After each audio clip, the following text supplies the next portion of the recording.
तो चलो भाई मिठाई खाते हैं। जाओ मिठाई आओ। कभी अब सोच रहे हैं दुकान खोल दे मिठाई का, ऐसे ना। खान मिठाई बाबा, खान बाबा की दुकान पे मिठाई खाओ। आज हुआ ये कि आज फिर एक और इनकम टैक्स ऑफिसर बन गया, बेचारा फर्जी। दिक्कत यह है कि ये सब कहते रहते नहीं खान भगवान है, हमारे देवता हैं, उनको तुम बदनाम कर रहे हो। तो समस्या है कि भाई ये चीजें आ जाती है, मैं निकाल निकाल के लेके आ जाता हूं। अभी आपको क्या करना चाहिए, मैं एक सलाह देता हूं खान सर, जितनी भी वीडियो आपके हैं ना यूट्यूब पे, जितने भी आपने इनकम टैक्स ऑफिसर बनाए हैं, आरओ बनाए हैं, दरोगा बनाए हैं, जितने भी ऐसे आए हैं, उन सब की वीडियो आप प्राइवेट कर दो। क्योंकि अगर आप प्राइवेट नहीं करोगे, बाकी छात्रों आपको देखने के लिए बाकी लोग जिनको आंख खोलना है, इनका ये जो फर्जी वाला इनकम टैक्स ऑफिसर बना, इनकम टैक्स डिपार्टमेंट देखो बाबू, इनकम टैक्स डिपार्टमेंट आजकल भाई इसका डिपार्टमेंट बहुत खतरनाक हो गया है। तो इसकी वीडियो मैं नीचे दे देता हूं डिस्क्रिप्शन बॉक्स में। सर तो इसको प्राइवेट कर देंगे, लेकिन ये भी देख लेना जरूरी है। और सर को सलाह है, देखिए आपसे मेरा कोई पर्सनली दुश्मनी तो है नहीं, मामला कहां से शुरू हुआ ये आपको भी पता है, हमको भी पता है, मैंने लोगों को भी पता है। तो पर्सनली दुश्मनी कुछ है नहीं, नहीं खेत का लड़ाई झगड़ा है। इस वीडियो को हटाइएगा, उससे पहले हम डाउनलोड कर लिए हैं, वो अलग से रहेगा, लोग देख लेंगे, आप चिंता मत करें। पिछला वीडियो जो फर्जी आरओ का वीडियो था ना, ये वाला, तो आप अपने चैनल पर प्राइवेट कर दिए, लेकिन मैं सबको दिखा दिया। ये भी बेचारा फर्जी आरओ आपने बना दिया, वो बेचारा क्या है, डाटा एंट्री ऑपरेटर है। अब इस बेचारे का मैं बता देता हूं हुआ क्या कि ये बेचारा अभी मैन काइंड में एमआर का काम करते हैं, लेकिन फॉर्मल पैंट शर्ट पहनते हैं। खान सर की एक स्टेज पर लेके अगर आ जाते हैं तो मजा आ जाएगा, लोगों को लगेगा भी कि बड़ा सुशील सभ्य विचार का है। तो इसको पकड़ के ले आते हैं। अब जब ये पकड़ के ले आते हैं तो इनका स्टाफ पहले से तैयार रहता है कि खान सर जैसे ही 16 + 2 18 करेंगे तो उधर बगल में खड़ा रहेगा, उसके बाद एंट्री का क्या हुआ तुमको रे, इनकम टैक्स ऑफिसर बन गया। अरे बाप रे बाप, मतलब ये दिखाए कि भाई हमारा छात्र से इतना रिजल्ट ला रहा है और इतनी मिठाइयां लेके आ रहा है कि इधर को मिठाई के दुकान भी खोलना पड़ेगा। छात्र भी ताली गदगद होके बजाते हैं, बड़ा मजा आता है। सर आइए, ज्यादा हम टाइम नहीं लेते हैं, आपको इसका एड्रेस बता देते हैं, आप भूल गए होंगे कहीं। ये देखिए, नाम है इसका सोमनाथ तिवारी, इस लड़के का नाम सोमनाथ तिवारी है, पिता अशोक तिवारी, घर चिकधनिया, और पोस्ट जो है तपोवन है, थाना कुंडा है, और जिला देवघर है, राज्य झारखंड है, और वहां के मुखिया जी हैं त्रिपुरारी दास। ये पूरे पता मैंने इसलिए दे दिया कि कोई भी मीडिया बंधु को अगर जाना हो तो दिक्कत ना हो, खबर ओरिजिनल चलना चाहिए ना। लेकिन मैं एक चीज पूछना चाहता हूं खान सर, इतनी बड़ी पीआर टीम आपने लगा दिया है, इस सब बात ध्यान रखने के लिए विपिन सर के ऊपर, ये कितना बड़ा गधा सब है, सबके पीछे कहला आप लाखों करोड़ों रुपए खर्च कर रहे हैं। बताइए तो पीआर टीम क्या करता है सर? आज उसको सबको एक रूम में बुलाकर बढ़िया से उसकी क्लास लगाइए, क्या करता है इतना दिन से। सब बात क्या है पता है सर, जब यहां रिजल्ट खरीदे जाते हैं दूर दूर से, और ऐसे में कोई अगर आ जाए कोचिंग पर चलकर और कह दे कि सर मैं आपका चेला रहा हूं और मैं इनकम टैक्स ऑफिसर में हूं, तो आप तो सोचते हैं कि लाओ इसको जल्दी से स्टेज पर चढ़ाओ और बच्चों को बताओ कि अरे पगला है, सब पढ़ कर इनकम टैक्स ऑफिसर बन गया, अमरी तू सब बन जाएगा। और ऑनलाइन बता देते हैं कि जल्दी अगला बैच में सब जुड़ो, इनकम टैक्स का बैच आ रहा है। और आज हमने बता दिया, और ये मैं नहीं करता हूं, आपके पीछे मैं नहीं लगता हूं। ये चीज को आप छोड़ रखे ना मेरे खिलाफ बोलने के लिए, जो मानवे नहीं करता है कि हम सही बोल रहे हैं, तो समस्या है कि फिर हमको एक और नया सबूत लेके आना पड़ता है। हमको तरस आता है आप पर, सच बता रहे हैं, तरस आता है। हमारी इतनी लंबी मित्रता रही है, भले ही हम 4-5 बार ही फेस टू फेस मिले हैं, तरस तो आता है, लेकिन हंसी भी आता है। और तरस सबसे ज्यादा उस छात्रों पर आता है जो बैठकर, क्योंकि आपके भोलेपन का शिकार तो कोई भी हो सकता है। अब मुझे यह पता चला कि आपके अंदर इतनी अहंकार भर गई ना सर, तो दिक्कत हुआ हमें। दिक्कत क्यों हुआ आप जानते हैं, ये फर्जी आरओ तो आपने बनाइए दिया, बेचारा कंप्यूटर ऑपरेटर है बेचारा, और वो भी प्राइवेट से, और इसको आपने आरओ बना दिया, करोड़ों रुपया का उगाही कर दिया, इस सबसे इधर उधर से ले लेके गाड़ी में एगो बोर्ड फर्जी लगा के आपका वीडियो दिखा के। दिक्कत कहां हुआ जानते हैं? दिक्कत हमको वहां हुआ जब आपने इतना सारा झूठ बोल दिया, सिर्फ झूठ बोल दिया, आप केबीसी में जाते हैं, कौन बनेगा करोड़पति में आप जाते हैं, केबीसी में जाके अमिताभ बच्चन जी को कहते हैं कि मेरे ऊपर बम चला दिया। बेचारे आश्चर्य करते हैं, क्यों? तो कहते हैं कि हम इतना ना सस्ता पढ़ाते हैं और इतना ज्यादा रिजल्ट आता है ना, इसीलिए कोचिंग माफिया सब हमारे ऊपर बम चला देता है। बिहार के शिक्षा को आपने कलंकित कर दिया सर। हमको दिक्कत यहां से हो गया कि बिहार को बदनाम नहीं करना चाहिए था आपको।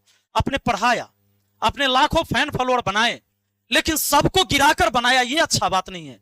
एक बड़े शिक्षक का काम यह होना चाहिए था कि शिक्षा को इतना स्वस्थ और हेल्दी बना दे कि इसमें पढ़ाने वाला हर टीचर एक दूसरे का सम्मान करे, और बड़े लोगों से लोग सीखता है।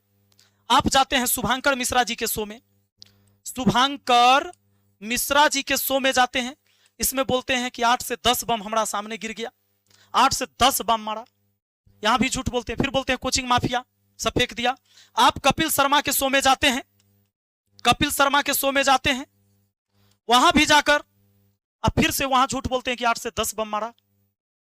और शिक्षा माफिया, कोचिंग वाला, आपने नाम नहीं बताया। अभी भी मैं कहता हूं कि नाम बता दीजिए। इतना बड़ा झूठ नहीं बोलना चाहिए था कि कोई टीचर आपके यहां बम चलवा देता है।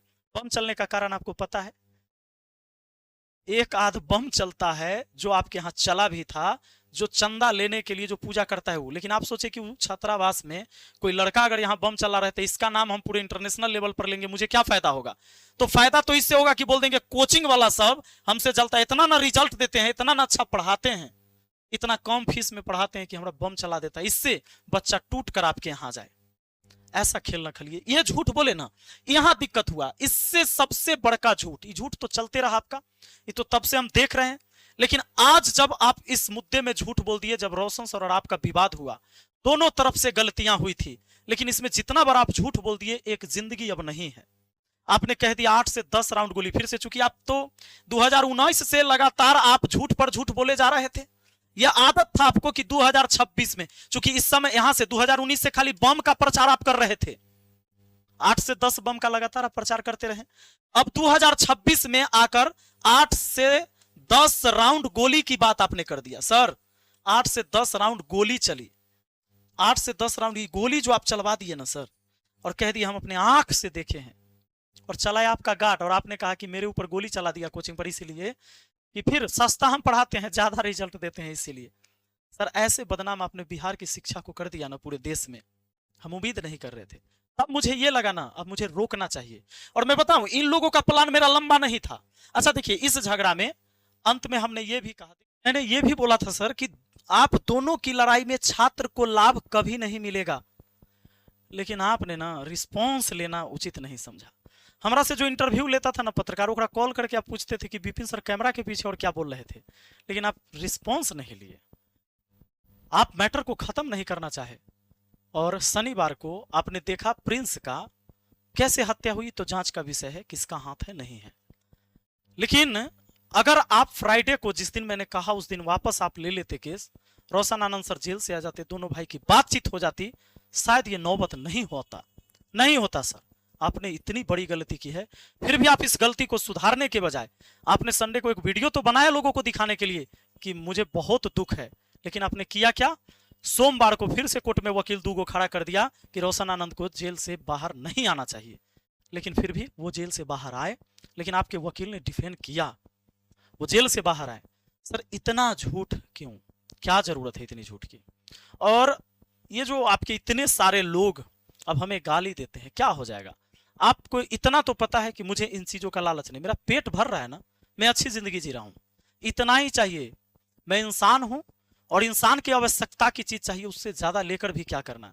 इस तरह से झूठ बोल के, बैच बना के, कोर्स बेच के, इस तरह से क्या करना? इतना झूठ बोलते कि किसी की जिंदगी चली जाए। मैं कहता हूं आज भी मुझे कोई शौक नहीं लगा हुआ है। ये जो मैंने किया है ना, ये जो वीडियो आप देख रहे हैं, बस 2 दिन से मैं इसके पीछे लगा हुआ हूं कि आपने कितने फर्जी और कितने सही दरोगा, पुलिस, टीचर, ऑफिसर आपने बनाए हैं। बहुत पकड़ा रहा है सर, बहुत पकड़ा रहा है। हम आपसे रिक्वेस्ट करते हैं, वीडियो बस सब प्राइवेट कर लीजिए, जितना भी आप फर्जी बनाए ना, पता लगा लीजिए कि कितना फर्जी बनाए, सबको प्राइवेट कर लीजिए। और हालांकि आपका अभी भी जो जगह आंख के रोशनी आप छीन लिए हैं, ये सब लिखेगा, सवाल करेगा, वीडियो बनाता है, तो फिर जवाब देने के लिए फिर हमको कुछ फिर लेके आना पड़ेगा। हम नहीं चाहते हैं। मुझे भी लगता है कि मैं रात दिन इसी करने के लिए थोड़े ना पैदा हुआ हूं, डेली डेली मैं यही बताऊं। एक शिक्षक का जो कैरेक्टर है ना, दागदार हो गया इस बार बहुत ज्यादा। हमारा, आपका, सबका, किसी का नहीं बचा। ये बहुत बड़ी जिम्मेदारी आपके ऊपर थी, लेकिन आपके अहंकार ने ना सबको मिटा दिया, बर्बाद कर दिया। और आपका झूठ, सबसे बड़ा जो है झूठ, आप खुद आकर कबूल करिए कि भाई हम पढ़ाएंगे, बस ईमानदारी से पढ़ाएंगे। हमको इस बात से कोई मतलब नहीं है कि ओकर वीडियो बनाना है, कर फोटो बनाना है, ई पास हो गया, वो पास हो गया, एकरा वजह से तू कोर्स ले लो। हर टीचर को यही करना चाहिए, सिर्फ आपको नहीं। आप पढ़ाने पर ध्यान दीजिए, पढ़ाइए, अच्छा पढ़ाइएगा। जो अच्छा पढ़ाएंगे उनसे स्टूडेंट पढ़ते हैं। अच्छा, बहुत लोग के हमारा चिंता है मुखिया आई विधायक न बने से। रे पगला से हम एगो बात पूछना चाहते हैं। हम मुखिया बन गए, अगली बार नहीं बनेंगे, क्या हो जाएगा? हम विधायक का चुनाव नहीं जीते, क्या हुआ? हार जीत होता है। अटल बिहारी वाजपेयी जी जैसे नेता, मनमोहन सिंह जैसे लोग चुनाव हारे। हम क्या हैं? उन लोग के सामने हम कुछ हैं, एक धूल के कण के बराबर भी नहीं है। तो ये क्या मतलब हुआ? लोग हमें पसंद करेंगे तो फिर से चुनेंगे, नहीं पसंद करेंगे नहीं चुनेंगे। सिंपल बात है। हमारा मन होगा तो हम चुनाव लड़ेंगे, हमारा मन नहीं होगा हम नहीं लड़ेंगे। सिंपल बात है ये। तो मेरे लिए चिंता मत करो। मेरा परिवार अच्छा से खा पी रहा है और रह रहा है। अब छत के नीचे रहता है, अब झोपड़ी में नहीं रहते हैं। थे, बहुत कमाए, बहुत मेहनत किए। 2011 से जब इंटर पास किए तब से बहुत मेहनत किए, तो हम अच्छी जिंदगी जीते। हमारी चिंता मत करो। मुझे दाल रोटी सब्जी दूध दही इतना मिल जाए, रहने के लिए छत का घर है, अब चढ़ने के लिए गाड़ी है, और 2-4-10 अच्छे दोस्त भी हैं। और जो लगातार झूठ पर झूठ और इतना झूठ बोले उनके मैं आज खिलाफ भी हूं। मेरा इनसे कोई पर्सनली दुश्मनी नहीं, मेरा जमीन का झगड़ा नहीं है। सर आप इसको मानिए, आपने इतनी सारी झूठ बोला, अब बोलो कि मैं झूठ नहीं बोलूंगा और मैं पढ़ाने पर ध्यान दूंगा। पढ़ाइए। और बाकी प्रिंस यादव को तो न्याय कोर्ट देगी ही। जांच का विषय है, जांच होगा, जो दोषी होंगे उनको कड़ा से कड़ा सजा मिलना भी चाहिए।